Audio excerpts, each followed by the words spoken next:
This is Between the Uprights. Football is life. The rest is just details. Here are your hosts, Joe, Matt, and Chris.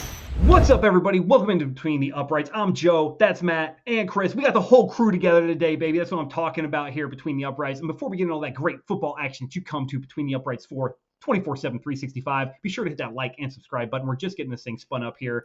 It really means a lot to us if you do that. So please hit that like and subscribe button now.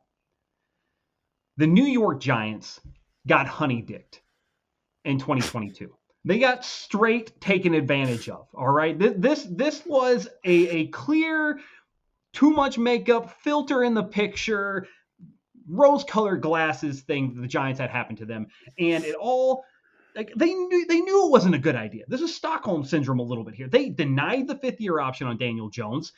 Then they offer him a $40 million average annual value contract with the first 2 years guaranteed at $81 million and $160 million in total value for 4 years. And since then, Daniel Jones has done fuck all for the Giants. And honestly, they could have, and here's the thing, right? And I looked at the stats for this, and this is why this is such a big deal for me. The Giants in 2022, absolutely, Daniel Jones looked great. He had almost 4,000 total scrimmage yards. He counted for 22 touchdowns. Everything looked great. They had a playoff run. They played 2 playoff games. They won a playoff game. Everything looked great, right? But you ignored the first 3 years of Daniel Jones, which granted, a little bit of head coaching problems. You're hoping that Brian Daboll's able to smooth all that shit out. The first year looks good. But you kind of disregarded all of the red flags. You know what I mean? It's kind of like, maybe not. And I know what Giants fans are saying, right? We use our guy. We thought he was going to be the guy, But you come into 2023, the guy plays 6 games, has 6 INTs, fumbles the ball once, so he counts for 7 turnovers, only 2 touchdowns, 3 touchdowns if you count his running touchdown, and plays 6 games. So you pretty much rolled 2023 without his ass anyway, which means your 2023 draft really didn't change much. You just would have had 6 more games between Tyrod Taylor and Tommy DeVito, who you're starting this week, by the way. And you would have been fine without him, and you wouldn't have had to pay $40 million. You gave up, right? You gave up the 5th-year option, knowing that you were going to get hurt, and you got hurt anyway. And then you look at the 2023 offseason, you come into, or the 2024, you got the draft, everything's there, and you're like, okay, we could go in, we're going to get this right. And I understand. Malik Neighbors, great pick. I love Malik Neighbors. I think Malik Neighbors is easily, arguably, you could say, is the best wide receiver in this year's draft class so far, even with subpar quarterback play in Daniel Jones. That being said, as great as he is, you could have had Michael Penix Jr. as your starting quarterback. National champion, that Michael Penix could have been your quarterback at 6 because he was drafted at 8 by the Falcons. In fact, at 6, the Patriots were looking to trade back. You could have had a chance to trade into the top 3 because they were taking calls. You could have gotten one of these guys, right? You could have gotten a Drake Maye if you had sold the farm for him. And we all see how Drake Maye looks right now. You're telling me Brian Daboll, who did absolutely God-level shit with Josh Allen, wouldn't have absolutely been foaming at the mouth if Drake Maye was picked by the Giants if you had traded up for him? But no, you gave Daniel Jones a 4-year contract with the first 2 years guaranteed. Now, granted, you're out of it this year, but what quarterback are you picking?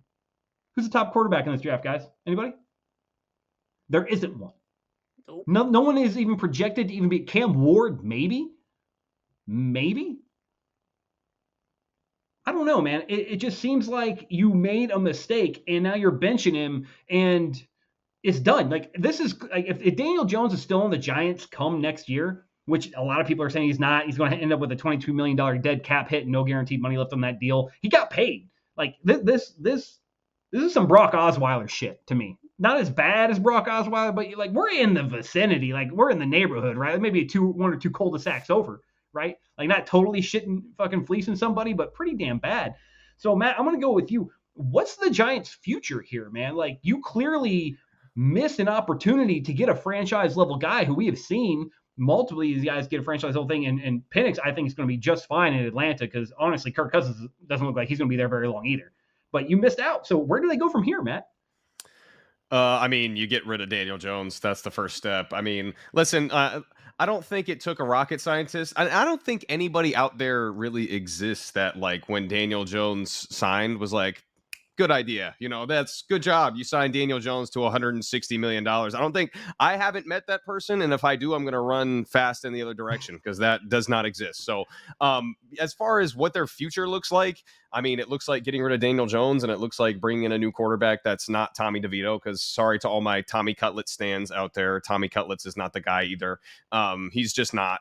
So it's going to look like either one of the quarterbacks that you were kind of referring to, either Cam Ward or Shador Sanders, or one of those guys is going to have to come in and turn the franchise around, because Daniel Jones was awful. We knew he was awful. Like, there's no doubt about his awfulness. Like, his awfulness is like as cemented as anything in football right now. Like, everyone knows Daniel Jones is bad. So giving him $40 million, and a lot of people are talking about not paying Saquon, and paying Daniel Jones. I honestly don't fault them for not paying Saquon. Like, what is Saquon Barkley doing with this Giants team right now? What are they, 4-7 instead of 3-8 or 2-8 or whatever they are? So that doesn't really matter either. Maybe you should have traded him and got something for him, but I'm not really too harsh on them for not signing Saquon Barkley. But as far as Daniel Jones goes, listen, Joe, you talked about Brian Daboll doing god level things with Josh Allen. I think next to like Moses guiding people across the Red Sea, and like the miracle on ice, I think Brian Daboll getting Daniel Jones to the playoffs a couple years ago was like right up there with like one of the greatest miracles in human history, because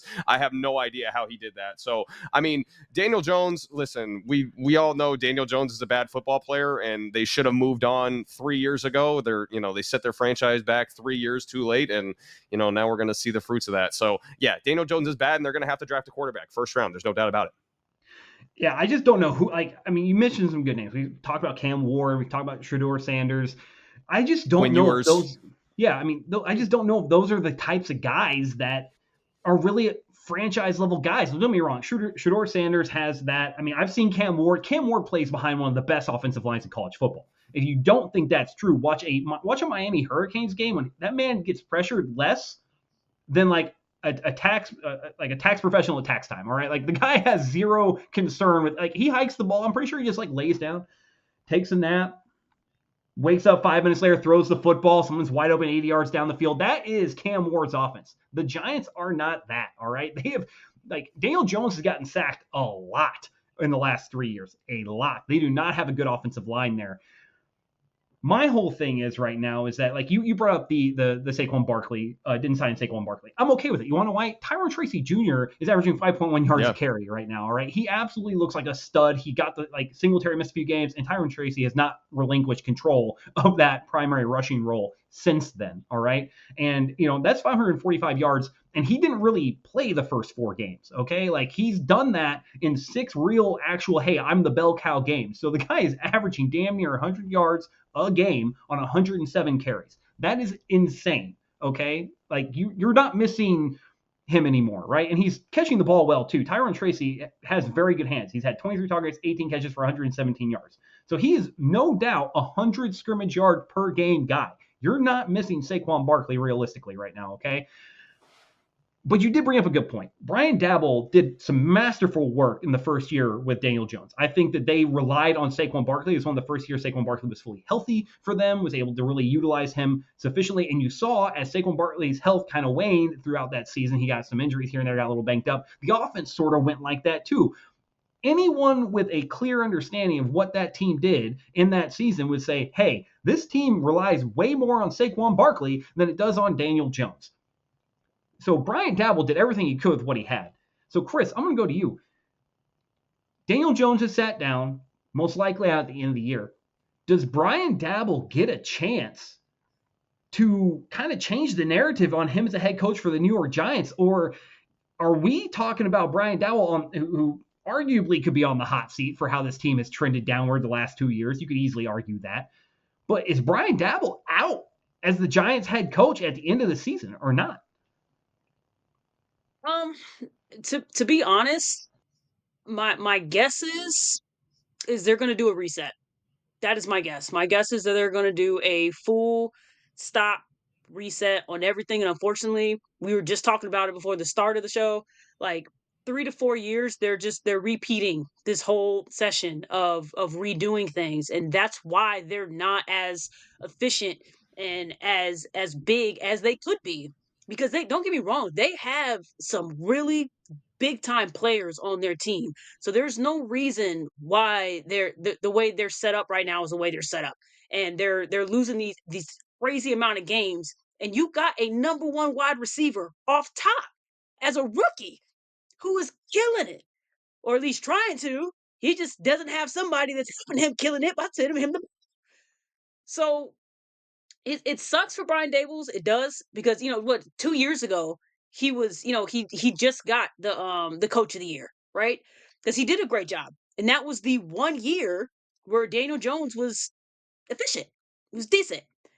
So my guess is, unfortunately, this is kind of what happens because they waited too long to fix their O line. They've been talking about fixing that O line from my understanding for the last 5, 6, 7 years. They've had O line issues, and that's back when a Manning was there. They still had O line issues, and they still have not properly fixed it.